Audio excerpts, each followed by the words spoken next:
ating pong pag-aaral ngayong umaga is about the test of faith. Buksan nga po natin ang ating mga Biblia sa Hebrew chapter 11, verse 17 hanggang 19. Ang sabi po dito, sa pananampalataya, nang subukin si Abraham, ay inihandog si Isaac. Oo, siyang tumanggap na may galak ng mga pangako, ay siyang naghandog sa kanyang buktong na anak. 18. Sa mga tuwid bagay, iyong pinagsabihan, kay Isaac ay tatawagin ang iyong binhi. 19. Na inisip na maging sa gitna ng mapatay, ay maaaring buhayin siyang magulit ng Diyos. Mula dyan, di naman ay muli siyang tinanggap sa isang halimbawa. Pulihin ang Panginoon. Ang kasaysayan ni Abraham ay isang napakalaking impact sa buhay natin na siya nagturo ng higit na pananampalataya. No? Alam natin yan kung paano ang pananampalataya ay talagang nakapagbigay aral, nakapag-inspired sa atin. At alam natin lagi nating napag-aaralan ang kahulugan, tinatawag na faith. Pero totoo nga ba, i-apply natin ito sa ating mga buhay. Pag sinabi natin faith, no? At alam natin na sa Hebrew 11 verse 1, sabi doon, ang faith ay ang mga bagay na meron tayo, hindi man natin nakikita, pero pinangahawakan na natin siya. Ito nga ba ay i-apply natin sa ating mga buhay? At patuloy na nagbibigay sa atin ng lakas every time na tayo ay nakakaramdam ng mga kahinaan or panghihina, pag-uudyok ng kaaway sa ating mga buhay. Sa faith na tinatawag ay hindi natin kailangan maintindihan ang lahat ng mga bagay bago tayo sumunod. Kasi ang Panginoon, lagi siyang merong mga nais ipagawa sa atin na hindi natin minsan gusto, pero yun ang gusto ng Panginoon sa atin. No? At kapag ito'y ating nasunod, doon natin makikita ang kapakinabangan sa ating mga buhay. May mga pinapagawa na isang bagay ang nais ng Diyos na pagtiwalaan mo siya sa nais niyang gawin sa iyo. At ang mga pagkakataon, minsan marami tayong pangarap, marami tayong gustong marating, pero bakit hindi, mula nung naglingkod ka sa Panginoon, ay parang hindi doon tumutumbok ang iyong plano? May mga ganong sitwasyon, no? Sa buhay natin, sa buhay mo, sa buhay ko. Na hindi yun ang mga naging plano mo, pero bakit papataliwas yata doon sa gusto mong mangyari? At yun ay dahil sa ang plano ng Diyos, ang unti-unting nasusunod sa buhay mo. Yan ay kapag nakita ng Panginoon na ikaw ay nagsusumikap at naglilingkod sa Panginoon at nais mo makasunod sa kanyang kalooban. At kung susunod ka sa Diyos, hindi ibig sabihin na ginagawa mo ng pabor ang Diyos, kundi ang sarili mo mismo. No? Ang sarili mo mismo. Dahil makikita ng Diyos na nagtitiwala ka sa Kanya. Yan naman ang mga bagay na sa bawat pagkakataon na nangyayari sa ating buhay, every time na tayo nakakasunod sa Panginoon, nabibigyan natin ng kaluguran ng Panginoon. At tandaan natin, kapag nabigyan mo ng kaluguran ng Panginoon sa buhay mo, alam ng Diyos paano niya ito bayaran sa iyo. Dahil ang Panginoon iba kapag nagbayad, no? Sa lahat ng ginagawa mo para sa Panginoon. Gaano ka ba kabilis na sumunod sa Panginoon sa mga pinapagawa niya sa iyo? Or wala ba sa time na kapag may oras ka lang or sa gusto mo lang? So dyan, nasusubok ng Panginoon ng ating mga faith na tinatawag. Dito sa buhay ni Abraham, sabi nga si Abraham ay siya ang tipo doon sa lumang tipan ng God the Father, no? At na siya yung bagay na ginamit ng Panginoon doon para subukin, no? Para subukin. At si Isaac naman ang tipo sa lumang tipan kay Jesus, na siya naging alay at naging handog. At yung ram o yung tupa, siya namang katipo doon sa lumang tipan about the substitution of the fact that Jesus took over the place, over our place, no? Na siya nag-took over doon sa halip na tayo ay ang Panginoon mismo, Panginoon Jesus mismo ang inalay. At dahil doon sa ram na yun siya ang nag-took over para sa ating mga kasalanan, no? At sabi nga, it was faith that made Abraham over Isaac. Hindi marahil mangyayari yung tinatawag na pagsunod ni Abraham sa Panginoon kung wala yung faith na meron siya. Ang hirap magtiwala kung hindi mo kilala ang iyong pagtitiwalaan. Doon sa mga pusakal na gustong sumuko, hindi ba naghahanap sila ng mga tao na kilala, naghahanap sila ng mga tao na parang pwede lang kasangga, na hindi sila mapapahamak, na pwede lang sukuan. Diba? Gusto sumuko kay Rafi Tulfo kasi alam nila na meron sila tagapagtanggol. So, ganun din sa buhay natin. No? Bakit ka ba sumuko ng buhay mo sa Panginoon? Dahil alam mo na ang Diyos ay makapangyarihan at walang ibang Diyos na pwede kang takbuhan na mas makapangyarihan pa sa lahat. Kaya sa naisumuko mo ang buhay mo. At ang sabi nga dito, imposible sa isang mananampalataya na hindi makakaranas ng anumang testing ang buhay niya. So sino ba dito magsasabi sa kanyang sarili na wala akong naranasang test, walang pagsubok, walang trials, okay ang buhay ko. Wala siguro, no?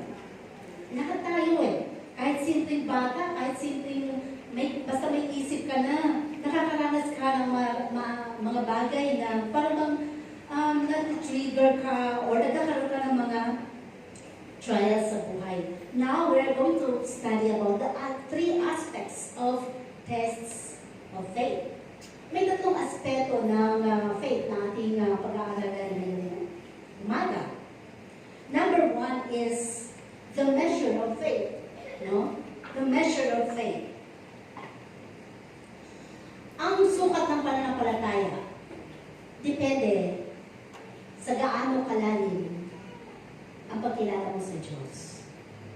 Kung bakit nasubukan o nasubok si Job sa kanyang buhay sa pamamagitan ng physical na paghihirap is because gano'ng kalalim ang pagkilala niya sa Diyos.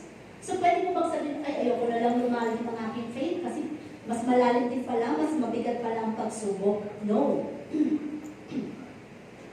Ibig sabihin lamang dito, mas maraming trials kang kakaharapin, mas malaki ang tsansa na ang kamay ng Panginoon ay laging sumasa iyo, na alam ng Diyos na hindi ka niya pababayaan every time nakakaranas ka ng pagsubok. So sabi dito, the measure of faith, ang sukat ng pananampalataya mo. To what extent is faith tested?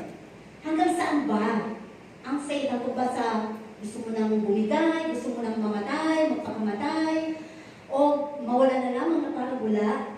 Sabi nga, some are tested more than others. Kaya nga, may mga pagsubok na sa isang Kristiyano, ito na yung pagsubok niya. Ang problema lang niya ay ang biyanan niya, halimbawa. Sa isang Kristiyano naman, ang kanyang problema ay ang biyanan niya at ang asawa niya. Pero mas mabigat ang dinadala nitong biyanan lang niya ang kanyang problema. Bakit? Kasi yun lang ang faith niya. Samantalang ito, kasama ang kanyang asawa na sinusubok siya, ay parang kaya niya. Kaya niya pang umiti, kaya niya pang dalhin ang sarili niya, at kaya niya pang magpuri sa Panginoon. Samantalang itong isa, na may ganun lang na problema, ay parang gusto niyang sumuko, gusto niyang bumigay, no? Kasi, iba-iba ang level ng ating faith.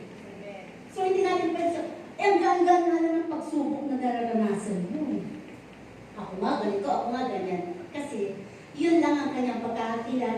Diyos na kanyang pinaglilingkuran. Kaya nga napakahalaga sa bawat isa sa atin na magpakalalim tayo sa ating mga buhay spiritual upang anumang datni ng mga pagsubok ang ating mararanasan, ito ay ating malalagpasan. No?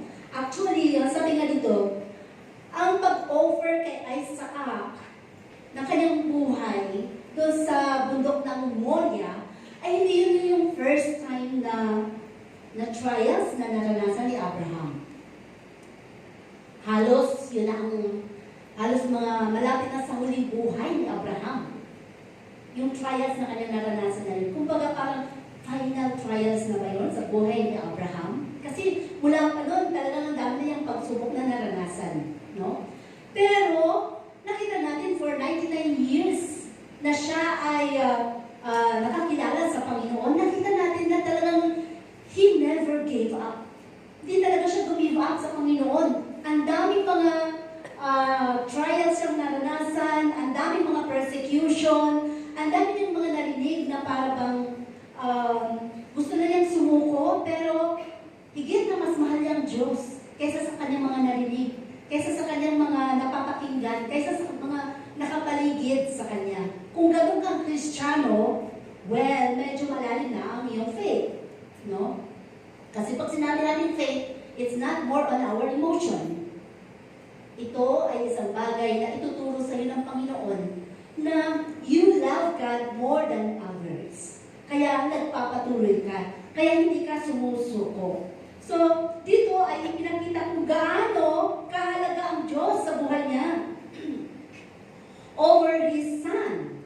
Na alam niya na ang kanyang anak na si Isaac ay pinagkatiwala lang din naman sa kanya. Kung kukunin man ito ng Panginoon, it's okay. Dahil sa Diyos naman ang galing nito. So, walang question. No? Walang question sa buhay ni Abraham. As faith grows, it is tried and tested. No? Habang lumalalim ang ating mga pananampalataya, ito ay nagkakaroon ng mas malalim na testing mula sa Panginoon. Dahil sa pagpunta sa langit, para maranasan natin ang tunay na kaligtasan ng Panginoon, talagang iti-test tayo, gaya ng isang ginto. Na matapos ang testing sa buhay mo ngayon, talagang kailangan mong tingnan ang mga susunod pang panahon sa buhay mo na may mga testing talaga. Medyo, bakit palalim ng palalim? Minsan, bakit paulit-ulit? Kapag paulit-ulit ang testing ng buhay mo, ibig sabihin, hindi mo pa ito natututunan ang lesson na gusto ituro sa iyo ng Diyos. Kapag paulit-ulit na nangyayari. Pero kapag palalim na ng palalim, pabigat na ng pabigat, ibig sabihin, medyo lumalalim ka na sa Panginoon at gustong-gusto ng Panginoon na mas malalim mo pa siya makilala. So, saan pa ang gusto niyo doon? Yung paulit-ulit na nangyayaring testing or trial sa buhay mo? Or yung testing na medyo lumalalim ka na? Medyo papaiba na ngayon. Dahil doon, nakikita ng Diyos na kakaiba ka, special ka sa Kanya. Kaya medyo lumalalim ang faith o ang testing sa buhay mo. So sabi dito, sa buhay natin, yung sukat, no? Ang sukat ng pananampalataya. At sa Mateo 6:30, ay makikita natin kung paano, sabi nga doon, ay ang pananampalatayaan natin ay na measure, no? Ang measure o ang sukat ng pananampalataya sa buhay natin. Maaari niyong basahin sa inyong mga tahanan. Number 2 is aspect of faith. The test of faith is the manner of faith. Manner of faith. Ibig sabihin, sa paanong paraan ba gumagawa o naipapahayag o naipapaabot ng Diyos ang trials, ang tests sa buhay natin. The manner of testing is how is faith tested? Paano paraan? Sometimes, in the testing of faith, our affections are, sabi dito, are touched, no? Yung kalimitan dito is is yung ating emosyon. Kalimitan dito ay yung ating pakiramdam. Kasi dito tayo nadadaya lagi eh. Yung ating puso, yung ating kaisipan, ang lahat ng ating mga pakiramdam. Kapag ito lang pinagana natin, talo tayo dito. Kagaya dito sa 2 Corinthians 12:7-9, di ba? Yung kay Paul, kung paano siya inanalangin sa Panginoon, na pwede ba na alisin sa kanya yung mga kanyang kinakaharap na mga pagsubok, yung lalo na yung tinig sa laman. Pero, tayo ng mga mananampalataya, kanya-kanyang pagsubok na ating kinakaharap, ay kanya-kanya rin tayong pagdaing at pagdulog sa Panginoon. Minsan may mga question pa tayo, may mga tanong tayo sa ating Diyos. May mga pagkakataon na sinisisi pa natin ang Panginoon. Pero dapat nga ba, bilang Kristiyano, kung ikaw ay naandun pa sa punto na sinisisi mo ang Diyos sa lahat ng mga pangyayari sa buhay mo, hindi mo nga kilala ang Panginoon na pinaglilingkuran mo dahil ang Diyos nasa kanyang posisyon, alam niya kung ano ang nangyayari sa buhay mo. Alam ng Panginoon kung paano mo dinadala ang bawat pagsubok mo. Kalimitan lang sa atin, sa bawat pagsubok na dumadaan sa buhay natin, tayo mismo ang magawa ng paraan para ito ay survive. Hindi natin idinudulog sa Diyos. Kaya ang nangyayari, pabigat ng pabigat. No? So sabi dito, sa ating buhay, sometimes involves the loss of possessions sa mga manner, no, ng tests ng faith natin. The loss of possessions. Ano bang mga pinangahawakan mo? Ano bang mga maaari mong ipagmalaki sa buhay mo? Ano bang taglay na meron ka? Karunungan ba yan? Kayamanan ba yan? Kabuhayan ba yan? Trabaho ba yan? Lahat ito, anytime ay pwedeng gamitin ng Panginoon para i-test ang ating faith. Kung ikaw ba ay magpapatuloy kapag ito ay nawala lahat sa'yo, or kapag ito ay dumating sa punto na para bang hindi mo na makita ang kamay ng Panginoon na sumasa iyo, bilang isang mananampalataya, hinahanapan ng Panginoon dito na anuman pagsubok na iyong nararanasan, siya pa rin ba ang katuwang ng buhay mo? Siya pa rin ba ang tatawagin mo? At hindi ka pa rin ba i-give up? Magpapatuloy ka pa rin ba? At mananatili ka pa sa tinatawag na kaya mo pa rin bang pasalamatan ng Diyos sa kabila ng mga nawala sa iyo? And that is faith. Kung sinabi ng Panginoon, in everything give thanks, kaya mo ba yun? Mawalan ka ng mahal sa buhay, mawalan ka ng kabuhayan, mawalan ka ng trabaho, mawalan ka ng pamilya, mawalan ka ng ano pa mang maaaring mong hawak sa iyong buhay. Kaya mo pa rin ba siyang pasalamatan o magngangawa ka na lang at sasabihin, bakit nangyari sa akin ito? So, depende sa faith na meron ka, kapatid. No? Sabi nga dito, so sometimes it involves the loss of possessions or upsetting our plans. Sa mga pangarap natin, so nasabi ko na kanina, mga pangarap natin, mga bagay na gusto nating malating, gusto kong mag-abroad, gusto kong sino ba dito nag-count ng kanyang buhay? 5 years from now, 10 years from now, meron akong kotse, meron akong bahay. May mga ganun, di ba? So, siniset niya ang buhay niya doon sa mga darating na panahon. But if you are a Christian, pwedeng i-turn upside down ang Panginoon. Kasi, once na you are a Christian, si Lord na ang magmamaniobra ng buhay mo. At si Lord, higit na mas maganda ang plano niya sa'yo. Bago mo makamit at makamtan yung mga plano niya, yung magandang plano mo na yun sa buhay mo, ang hinahanap mo na ng Panginoon is magpapalalim ka sa Kanya. Na kaya mo pa siyang prioridad sa buhay mo kaysa doon sa mga plano na gusto mong mangyari. No? So, dyan masusubok ang ating mga pananampalataya. And number 3 is, sabi nito, the meaning of faith is being tested. Ano ba? Or the meaning of faith is, ano ba ang kahalagahan ng faith sa buhay natin? isang Kristiyano at wala kang pananampalataya, baliwala ang iyong pagiging Kristiyano. Kasi hindi mo mapapagana kung ano nga ba. Atheist ka ba? Wala kang paniniwala, wala kang pananampalataya sa Diyos. Hindi ba? So sabi dito, ano bang kahalagahan ng Diyos? Sabi dito sa unang Pedro 1 verse 7, di ba? Basahin niyo na lamang. Sabi nga dito, kung gaano kahalaga, why does God test our faith? No? Dahil pagdating sa faith na tinatawag, faith never asks why. Ito yung sinasabi ko kanina. Na pag dumating ka sa punto ng tinatawag nating faith, ito yung hindi ka nagkakaroon ng question mark sa iyong kaisipan. Na bakit, Panginoon? Bakit nangyayari? Bakit ganito? At lagi natin binabalaan ka sa Panginoon, naglilingkod naman ako, Lord. Nagbibigay naman ako, Panginoon. Tumutulong naman ako, Lord. Hindi po lahat yun pwede natin ipamukha sa Panginoon, lahat ng ginagawa natin. Kung yun ang gagawin natin at sasabihin natin sa Diyos, para bang sinasabi mo, lahat ng ginawa mo may motibo. Kasi pinapamukha mo sa Diyos. Naglingkod naman ako, nagpalayas naman ako ng demonyo. Para bang sinasabi mo, bayaran mo lahat yun, Lord. Wala tayong karapatan, no? Para sabihin sa Panginoon ang mga bagay na ito. So paano ba sinusubok ng Diyos sa faith mo? Sa paanong paraan? Minsan, through difficulties.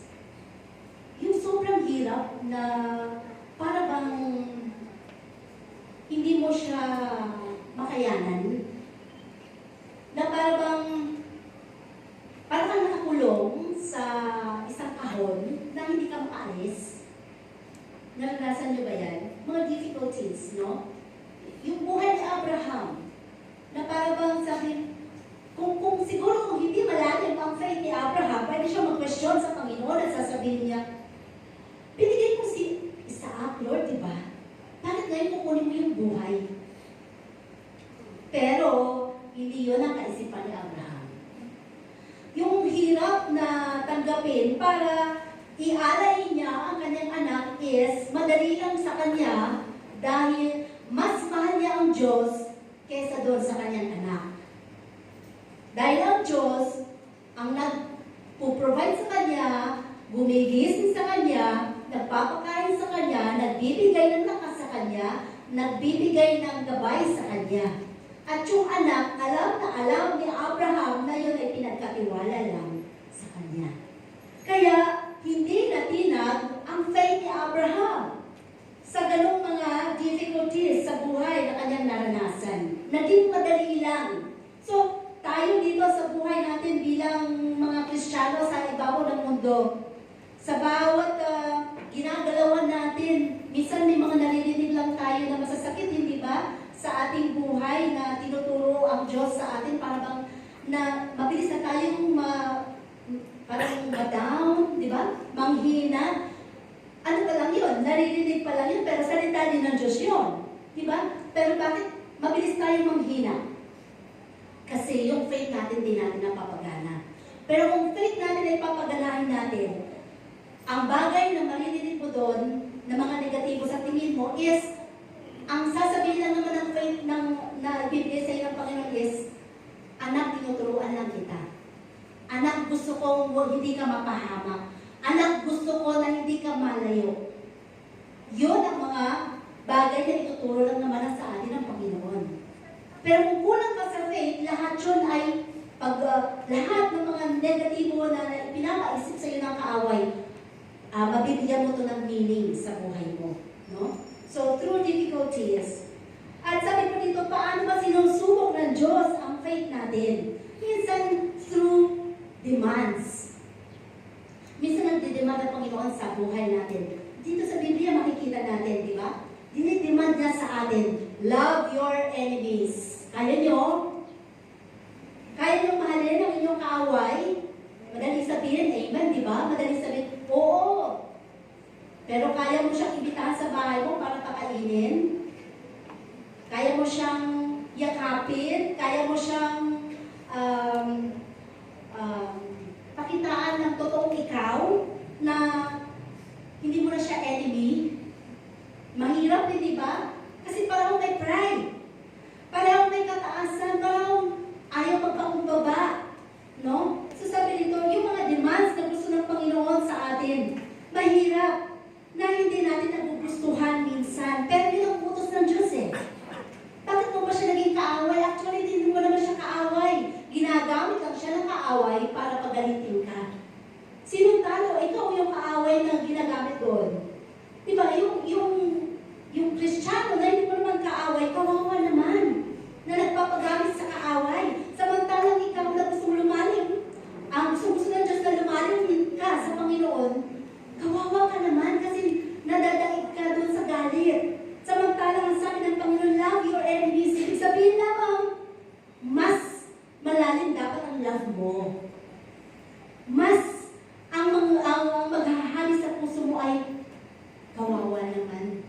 Patawarin ko na dahil kawawa din naman ako, hindi ako makarating sa langit na bayan. No? So sabi nga dito, may mga kautusan ng Diyos, no?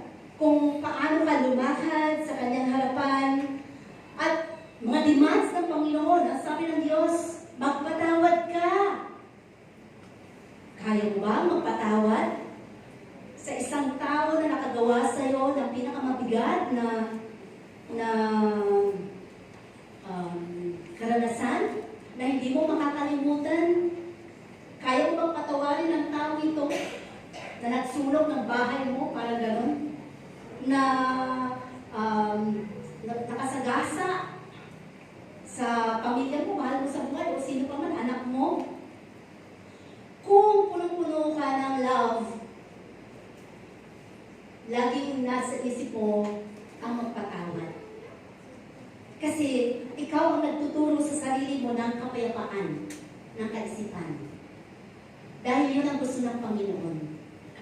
Ang magpatawad, ang lumawak, ang iyong kaunawaan patungkol sa bawat sitwasyon na iyong nararanasan. No?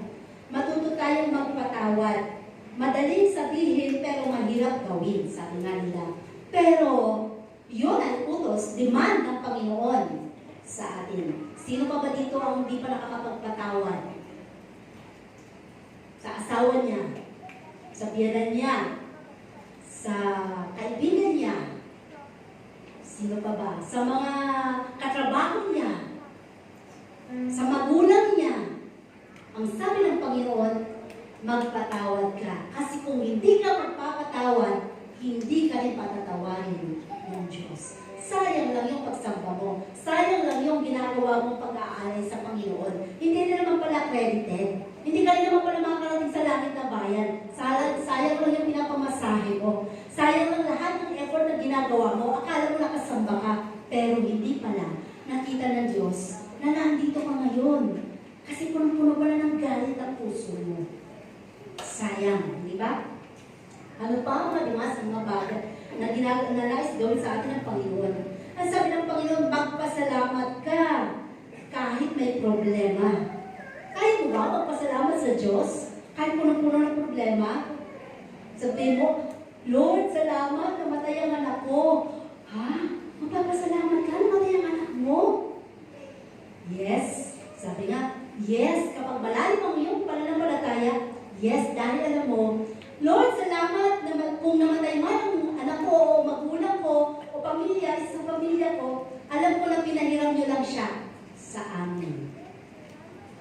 Sa una, malungkot, sa una, mararamdaman mo yung bagay na parang kawalan, pero unti-unti kang i-comfort ng Panginoon at unti-unti ipapaunawa sa iyo ng Diyos na lahat ng mga bagay sa ibabaw ng mundo dumadaan lang. Dahil walang permanente sa ibabaw ng mundo. Lahat temporaryo lang. No? So sabi dito, pasalamatan mo ang bawat sitwasyon sa buhay mo. Ang laki ng utang mo, pasalamatan mo. Lord, salamat dahil alam ko, papabayaran ko ito. Hindi ko alam kung paano. Pero alam ko, kaya mong bayaran. Parang ganun lang yun.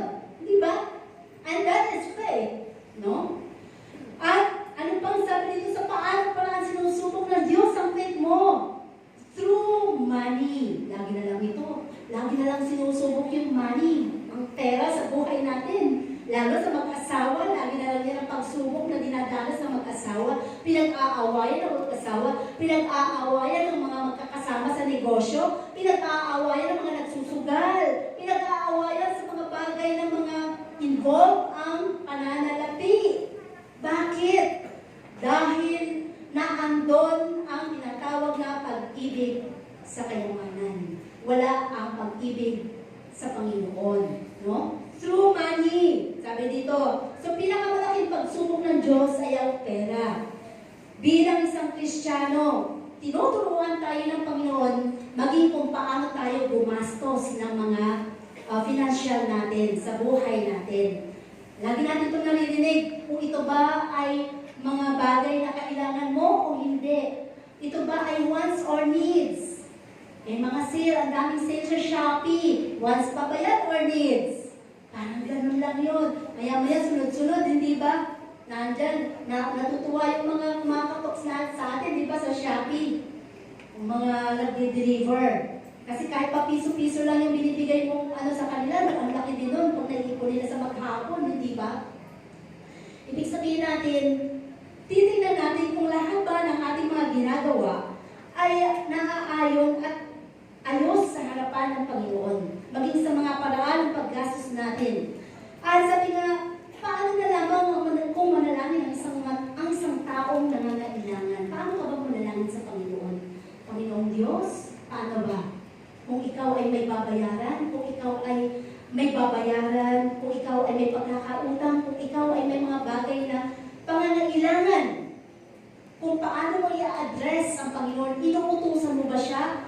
Lord, ipadala mo nga yung aking kapatid na mapautang ako. Kausapin mo nga siya, Lord. Ganun ba ikaw? Kapag nanalangin sa Panginoon, inuutusan mo ba ang Diyos? Alam ng Panginoon ang lahat ng bagay sa buhay natin, sa bawat pangangailangan natin. No? So, sikapin natin na makapasa tayo doon sa testing ng Panginoon, lalo tigit pagdating sa pananalapi. Kasi ang mahirap sa atin, sa buhay natin, kapag nandun na yung hawak na natin ang ating pananalapi, ang hirap na nating bitawan. Di ba? Mahirap ng bitawan kasi alam mo na ito ay pinagsumikapan mo. Pero hindi mo alam na lahat ito ay nanggaling sa Panginoon. Oo, alam mo, pero mahirap na kasi baka mamaya ako ang mawalan. Pero kailan ba nawalan ang Diyos para sa'yo? Kailan ba nawalan na pagtulong ang Panginoon sa'yo? Kailan ba umiksi ang kamay ng Panginoon para hindi abutin ang pangangailangan mo? Pero medyo maiksi ang ating pangunawa pagdating sa financial. No? Pagdating sa financial. Kung paglilingkod ang pag-uusapan involved talaga ang mga financial natin dahil isang bagay ito, sabi nga ito, isang bagay ito na dito tayo sinusubok ng Panginoon. Kaya mo bang iabot, ibalik sa Panginoon ang para sa Kanya na pinagkatiwala lang din sa iyo? Na hindi ikaw ang may-ari niyan. You are not the owner of that financial matter. You are just the manager. Manager ka lang ng pinangahawakan mong pananalapi. Hindi ikaw ang may-ari niyan. Ibalik mo ang para sa may-ari. Para malugod sa iyo ang may-ari ng kayamanan yan at mas dodoblihin niya ang pinangahawakan mo at pagkakatiwalaan ka pa niya sa mas malaking kaparaanan. Kaya, ibalik mo sa may-ari ang para sa Kanya. Huwag nating angkinin ang mga bagay na hindi para sa atin. Matutunan natin ibalik ang para sa Diyos. No? Ano ba? Sa paano parang ba tayo sinusubok ng Panginoon? Through delays. Ilan na ba dito sa atin ang mga nanalangin na parang laging delayed na lang ang kasagutan? Gusto ko lang mag-asawa, Lord, kaya lang ayaw ko lang mapapangasawa ko. Delayed na lang ng delayed. Sabi sa isang taon, dumating isang taon, 2024 na wala pa rin. Sabi 2026 na lang ulit. At tumatanda na ako, Lord eh. Ganun ba? Ang pag-aasawa hindi sa edad. Mature enough ka na ba? Responsable ka na ba? Para ikaw ay makapag-asawa. Kaya mo na ba bumuhay ng pamilya? Hindi lang yan basta,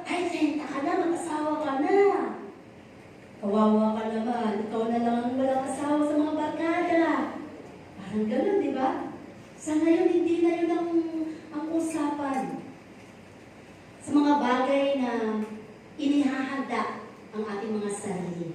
Paghahanda, dapat handa ang puso mo, handa ang kaisipan mo, handa maging ang bulsa mo. Diba?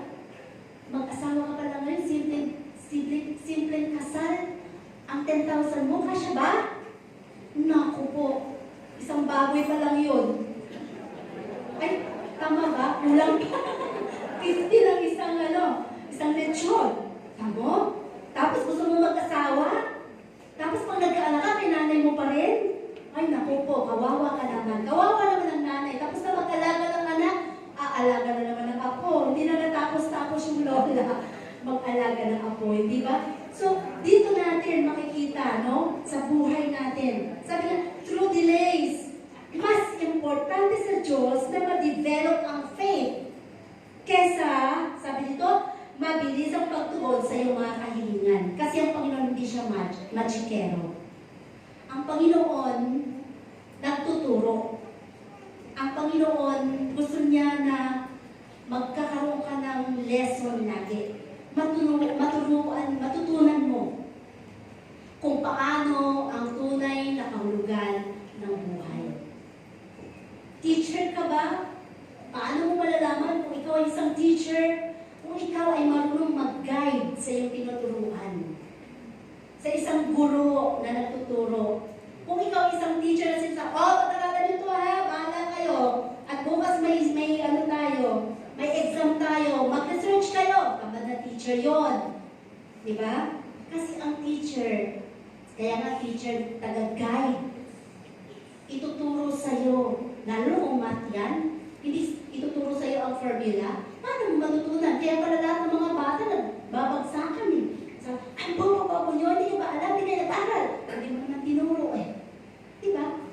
Ang tunay na may pusong guro, ituturo ang kaparaanan, paano nangyari ito, paano na-resolve ito, paano nagkaroon ng conclusion. Yun ang totoong guro. Pero kung ang guro mo laging mainit ang ulo, lagi nagsasabi, mga bobo kayo! Sabi nga, kung ano yung magulang, siya yung anak, tinuturo niya doon, hindi wala siya naituturo, hindi ba? Sino yung bobo? Di yung teacher din. Kasi wala siyang, paano masasabi niyo marunong yung mga estudyante niya, wala niyo siyang naituturo tama. So dapat, sabi nga, gano'n ang Panginoon, kaya tayo ginagay ng Diyos, ng Panginoon sa buhay natin, ang kaparaanan, ang mga bagay na dapat nating lakaran, kasi Jesus Christ is the great teacher of our life.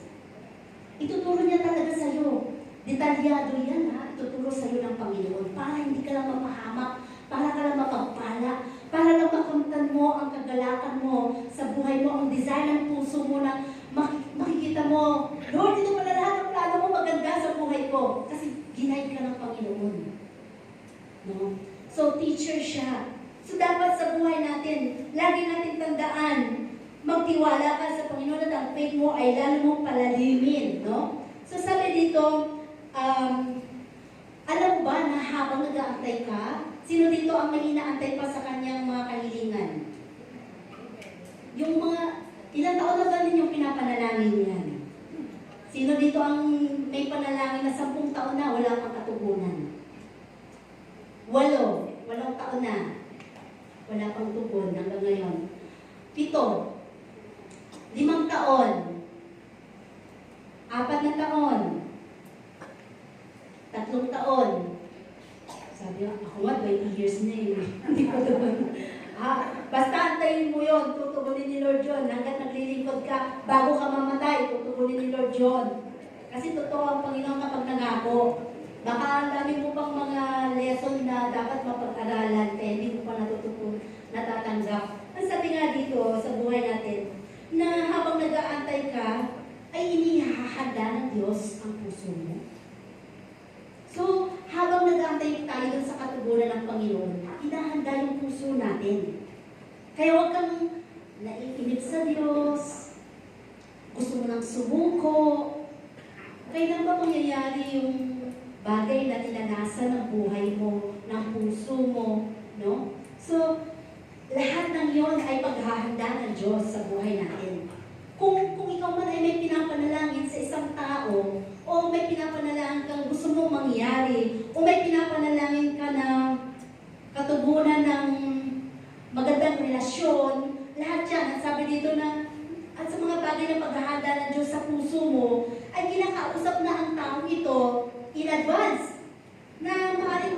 makakatulong sa'yo.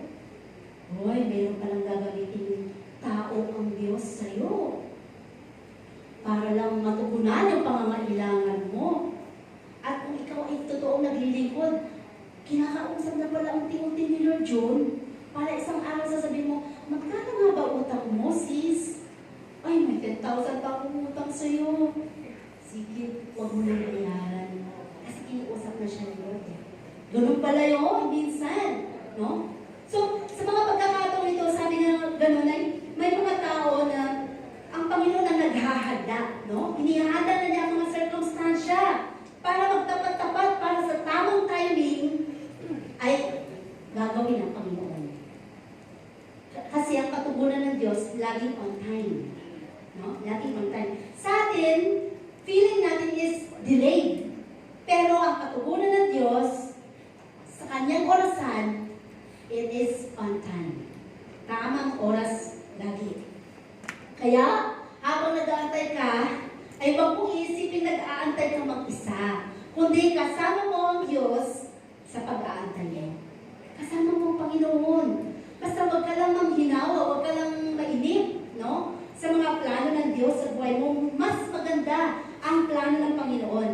So, some reasons bakit lahat ng ito ay pinapayagan ng Panginoon, yung mga testing ng buhay.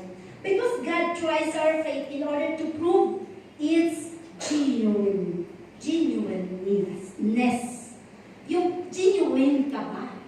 Totoo ka ba? Ginto ka ba talaga? Sa buhay mo na paglilingkod, totoo ba talaga ginagawa mo paglilingkod nang walang anumang motibo sa likod nito? Kung totoo ang paglilingkod na ginagawa mo, wala kang anumang rason pagdating sa Panginoon. Wala kang anumang bagay na pagdududa sa kapangyarihan ng Diyos. At walang anumang bagay na haka-haka. Kahit parang tuloy mo ay maraming galit sa'yo, it's okay. Basta ikaw naglilingkod ka sa Panginoon. Basta ikaw totoong sumusunod sa harapan ng Panginoon. Dahil naniniwala ka, hindi naman sila magliligtas sa'yo ang Panginoon. Kaya, kailangan lamang ay mapatunayan ang ating pagiging ginto, no, sa harapan ng Panginoon. At ano pa, bakit sabi nga doon, pinapayagan minsan ng Panginoon ang mga testing ng buhay natin? Because God tries our faith to increase its measure. Para bang lumalim ka pa, mas lumawak ka pa, mas makilala mo pa ng lubos sa Panginoon. How strong is your faith? No? Ito minsan ay na-demo ko na rin sa inyo, hindi ba? Itong hawak kong tubig. Di ba? Gaano lang ba ang kilo nito? Kilo ba tawag doon? Ayan. Grams na, diba? ml, sige. Okay. Gaano lang ba ito? Napakagaan lang din, diba? Madali lang hawakan siya. Kung ilang minuto lang, or 5, 10 minutes, 15 minutes, it's okay na nakaganyan ako. Abutin ng 1 oras, 2 oras. Mabigat ba? Kaya mo pa? Natatandaan nyo yung meron sa may challenge, yung kapag pinakamatagal na nakahawak mo sa kotse, na pinakamahal. Di ba meron? Ididikit mo lang yung kamay mo doon, ha? Didikit mo lang, matagalan na hindi mo tatanggalin ang kamay mo doon sa kotse na yon. Pinakamahal na kotse yun No? Challenge. Ang dami nila nung una. Masaya pa sila, okay pa sila, basta hindi ka aalis doon. So, inabot na ng 10 hours, gabi na, umaga na, hanggang sa 2 na lang sila, ay 3 na lang, hanggang sa nahirapan na talaga yung isang babae, talagang nangagawin na sila. Binigyan pa ng twist. Sabi nga lang, nakakahawak mo sa kotse, pero yung isang kamay nakataas. Mas masakit, kailangan hindi maibaba pag bumaba ng kotse.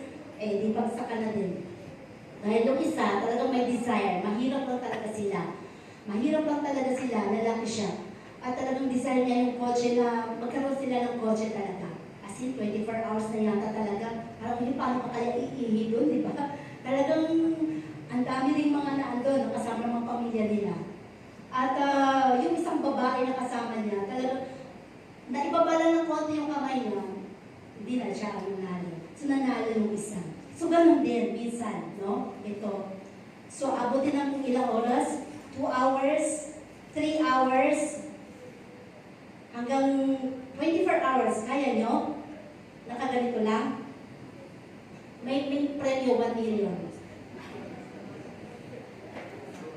Di ba? Sabi nga, siyempre mga ngawit ka, hindi ba? Mga ngawit ka. Pero bakit ka nangawit? Nagbago ba ang bigat ng tubig dito? Walang pagbabago sa bigat ng tubig na yan. Saan ba ang nagbago? Yung hawak mo, di ba? Yung hawak mo. So sabi nga, ganun tayo minsan. Kapag tayo ay nakakaranas ng maraming pagsubok, yung tubig na ito nagre-represent ng ating mga worries, anxieties, trials, problems sa buhay natin. The more na pinapayagan mong manalagi sa iyo ng matagal, sa kaisipan mo, sa puso mo, lalo kang mangangawit, lalo kang nagiging talo. Kaya sabi, let go. Bitawan mo na yan. Yung mga problema na yan, bitawan mo na yan. Para hindi ka mangawit. Para hindi ka mamroblema sa katawan mo. No? Kaya lang, kalimitan sa atin, mga past ng buhay natin, hanggang ngayon, hinahawakan pa rin ninyo. Ayaw niyo pa rin pakawalan. Kaya, marami pa rin mga bagay tayo na hindi na pagtatagumpayan sa buhay natin. Nananawit ka na eh. Bitawan mo na yan, kapatid. Hindi ikaw dapat may hawak niyan. Ibigay mo sa Panginoon. Ibigay mo sa Panginoon at mararamdaman mo ang kalayaan. Kung yan man ay mga hindi pagpapatawad, huwag mo nang hawakan yan. Magpatawad ka na, Kristiyano ka, kapatid. Magpatawad ka, bitawan mo na yan. Dahil hindi ka rin makakarating sa langit na bayan. Kung yan ay mga bagay na galit, sama ng loob sa kapwa mo, bitawan mo na yan, kapatid. Tagal-tagal na yan, hindi mo pa rin ba mabitawan yan? Sayang naman, tagal mo na rin naglilingkod. Hindi mo pa rin mabitawan, hindi ka pa, yung puso mo, punong-puno pa rin ng basura. Anxiety, ang dami mo mga tanong, question, pagdududa sa buhay mo. Kaya mo ba to? Hindi ko kaya to. Binigyan ka na ng pagkakataon ni Lord para ikaw ay ma-develop ang personality mo. Bitawan mo na yan. Magandang plano ng Diyos sa buhay mo, kapatid. At nais ng Diyos na maging ng isang ginto. Kagaya ng isang ginto. No? Yung faith na meron ka, panghawakan mo. Dahil yan lang ang pwede mong maipagmalaki sa harapan ng Panginoon. Huwag mong pakahawakan ng matagal ang anumang mga bagay sa buhay mo dahil ikaw ang talo. Hindi ka makaka-move on. Hindi ka lalago. Akala lang ng iba, okay ka, masaya ka, nakakamiti ka, pero sa kaloob-looban mo, punong-puno pala ng basura ang puso mo. Na hindi marapat. Hindi ka masaya. Nakangiti ka, pero ang puso mo hindi masaya. Sayang. Sayang. Di ba? Ang laki panghihinayang sa buhay. At ang dami mong mapapakawalan ng mga oras, panahon na sana na-develop ka na sana ay nag-improve ka na sana ay maganda na ngayon ang tinatahak ng buhay mo. Pero hindi mo pinapakawalan ang anumang bagay na pinangahawakan mo. Dahil yan, gusto mo pa rin siyang alagaan sa puso mo. Huwag mo nang alagaan yan. Hindi makakatulong sa'yo. Hindi makakatulong sa'yo. Hindi ka makakatulong. Hindi ka makakagawa ng maayos. Hindi ka makakakilos. Hindi ka makapag-isip ng tama. Kasi lagi kang bumabalik doon sa mga nagbibigay sa'yo ng worries, nagbibigay sa'yo ng galit, nagbibigay sa'yo ng sama ng loob, nagbibigay sa'yo ng anxiety ng buhay mo. Paikot-ikot ka na lang sa buhay mo. Ilang taon na ba yan? Hindi mo pa mabitawan. Bitawan mo na yan, kapatid. Yan ang gusto ng Panginoon sa'yo. Nais ka niyang kausapin.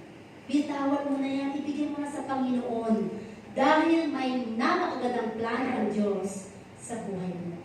Pairalin mo ang faith. Huwag mong pairalin ang galit. Huwag mong pairalin ang kawalan ng pagpapatawad. Huwag mong pairalin ang mga bagay na inilalagat mo sa puso mo. Ayaw ng Panginoon yan. Gusto ng Panginoon maging masaya ka. Hindi mo kailangan marami kang pera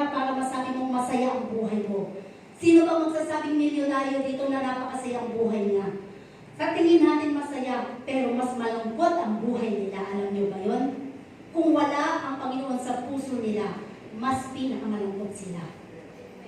Simple man ang buhay mo. Kung kilala mo ang Diyos, ikaw ang pinakamayaman sa ibabaw ng mundo. So dito, sabi sa halos sa panghuli natin, lagi natin tandaan, pinagkatiwalaan ka ng Panginoon. Gusto ka niyang mahubog, gusto ka niyang mabigyan ng pagkakataon na makilala mo siya ng lubos. Dahil kapag nakilala mo ng lubos ang Panginoon, hindi mo pa hinihingi ang lahat ng mga dinidesire ng puso mo, dumadating na lang siyang kusa. Tatanggapin mo na lang siya ng kusa. Dahil gano'n ang Panginoon, kapag nakita niya ang buhay mo talagang kalugod-lugod sa harapan niya, talagang makikita mo, ang Panginoon, tama yung sinasabing hindi natutulog ang Panginoon. Alam niya ang bawat karanasan ng buhay mo. Kulang lang tayo sa pagkilala sa Diyos, sa recognition ng bawat ginagawa ng Panginoon sa buhay natin. At sabi pa nga dito, sometimes God tries our faith to secure our preciousness. Yung kahalagahan mo sa harapan ng Panginoon. Gusto niya i-secure ka, anak. Minsan nagagalit tayo, ayos na lahat, okay na lahat. Aalis na nga kami bakit naman di pala tuloy? Parang gano'n, di ba? Okay na, aprobado na nga Pero bakit hindi ako nakapag-abroad? Gusto ng Panginoon i-secure ka. Baka may kapahamakan ka palang mararanasan doon. Baka lalo lang palang mawala ka sa Panginoon. Di natin alam. Pero ang Diyos, alam niya ang bawat sitwasyon. Kaya kung may mga bagay na failures na nararanasan tayo sa buhay, just go on. Sasabihin mo lang kay Lord, Lord, ikaw nang bahala. Alam ko naman, Lord, na laging alam mo ang the best para sa akin. Yung the best na ibibigay sa iyo ng Diyos, antayin mo. Dahil alam ng Panginoon kung kailan niya ito tutugunin sa buhay mo. At sabi nga, the last is, God tries our faith to produce fruit. Yung fruit and testimonies. Yung bunga ng banal na Espiritu. Kung ikaw ay isang Kristiyano, 10 taon, 20 years ka na, pero malilitin pa rin ang ulo mo, nasaan ang bunga mo? Kung ikaw ay isang Kristiyano na kulang sa pasensya, maliit na bagay lang, parang ang bilis mong mag-init ang isip mo, ang puso mo, parang hindi ka makatagal. Mga bagay na kulang sa pag-unawa. Nasaan ang pagiging Kristiyano mo? Yung bunga ng banal na Espiritu. Gusto-gusto ng Panginoon ma-develop sa'yo, sa atin. No? Dahil yun ang tinuturo ng character ng ating Panginoon Jesus. Gusto niya na mabuhay tayo ng payapa. Sino dito ang pinapagalitan na hindi pa kumikibo? Yun ang gusto-gusto ng Panginoon. Kaamuan. Isa sa mga bunga ng banal na Espiritu. Na kahit gusto-gusto mong sumagot, hindi mo kayang sumagot. Dahil mas iniisip mo yung respeto, mas iniisip mo yung love over sa mga rason na meron ka, na gusto mong ipaglaban. At yun ang tunay na Kristiyano. Ang pagtuturo ng Panginoon ng kaamuan sa ating buhay. Minsan, ang sabi nga, kung ikaw pinapagalitan ng amo mo, ng kung sino man, magulang mo, na kahit alam mong tama ka, mas pipiliin mo na lang na manatiling tahimik. Doon panalo ka sa harapan ng Panginoon. Dahil yun ang Panginoong Jesus. At sabi nga, sa atin ng Panginoon para mag-produce ng fruit and testimonies of life. At yung mga karanasan na naranasan mo, magiging testimonya na lamang ng buhay mo ngayon. Na makapagbibigay encouragement sa bawat makikinig. Makapagbibigay katulungan sa bawat nakikita mo, nakakasalamuha mo. Na hindi nila alam, hindi mo alam, may mga ganong kaso pala sa buhay niya. Na naisip, siya nga na pagtagumpay niya, ibig sabihin, kaya ko rin pala to. Mahal ka ng Panginoon, kapatid. Kailangan mo lang na palalimin ang faith na meron ka. Ang buhay natin ay maikli lamang. Hindi natin alam kung kailan. Makikita natin kung saan ay pinapakita na ng Diyos ang kanyang mensahe para sa kanyang malapit ng pagbabalik. Nakita natin kung paano ang Dubai na isang disyerto binaha. Na kung tutusin, imposible. Walang puno. Wala silang mga kanal.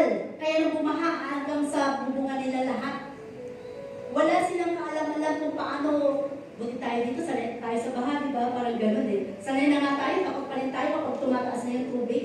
Pero dun sa Dubai, makikita mo yung nag-scream talaga sila, hindi nila alam kung paano. Wala silang masulinan. Ganun lang kabilis. May mga lessons na tinuturo ang Diyos sa buhay natin. Dapat nakikita natin ang bawat leksyon na nararanasan natin para hindi na natin siya pagdaanan ulit.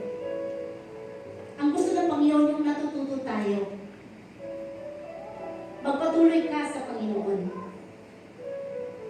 Kung meron kang isang bagay na hindi mo dapat i-give up, pwede mong i-give up ang career, i-give up ang anumang bagay na nais mo, pero iisa lang ang pwede mong, ang dapat na hindi mo i-give up, ang Panginoon na meron ka. Dahil ano man ang mangyari, siya lang ang matitirang kakampi mo. Magalit man sa'yo lahat. Sumamama ng loob ng lahat ng tao sa'yo. Pero ang Panginoon, hindi magdadamdam, hindi magtatanim ng sama ng loob sa'yo. Kukupkupin ka ng Panginoon. Mamahalin ka ng Panginoon. Yayakapin ka ng Panginoon kahit na gaano ka ang kasalanan. Kasi genuine ang love ng Panginoon sa atin. Kaya, huwag nating ibaliwala ang Panginoon. Kung gaano maliit yung faith na meron ka ngayon, paalagaan mo yan, kapatid. Yan ang huwag na huwag mong pabayaan. Dahil dyan, palalalimin ang Panginoon ang relasyon na sa'yo. At doon makikita mo, totoo pala, walang mahirap hingin sa Diyos kapag naglingkod ka sa Kanya. Kahit may mga pagsubok, kaya mong dalhin, kaya mong ngumiti, kaya mong ipakita sa mundo na ikaw ang isang anak ng Diyos. Hindi mo na kailangan sabihin, branded ang damit ko. Marami akong pera sa bangko. Hindi mo man sabihin yun, ang tingin sa'yo ng mundo. Ang yaman ng taong yan. Kahit 20 pesos ng pananglam ng bulsa mo. Parang hindi ka na uubusan. It's okay, hindi mo kailangan, uy, wala nga, no? Parang dinaw mo naman ang dalawang Panginoon. Sasabihin mo na lang, glory to God, mayaman talaga ako. Ang kayamanan ko nasa langit. Diba? Kaya mapalad ka, kapatid, na ikaw ay isa sa nakakilala sa Panginoon. At kung ilang taon ka na ngayon na naglilingkod, Kung bibilangin mo, nagsimula yun nung tinanggap mo ang Panginoon hanggang sa ngayon, ang katapatan ng Diyos hindi humiwalay sa iyo. Kahit na ang dami mong kasalanan nagawa, parang ang dami mong mga kamalian, pero bakit hanggang ngayon kinukupkup ka ng Panginoon? Dahil mahal na mahal ka ng Diyos. Gustong-gusto ng Panginoon na isa ka sa makakarating sa langit na bayan. At yan ang pagsumikapan natin. Amen.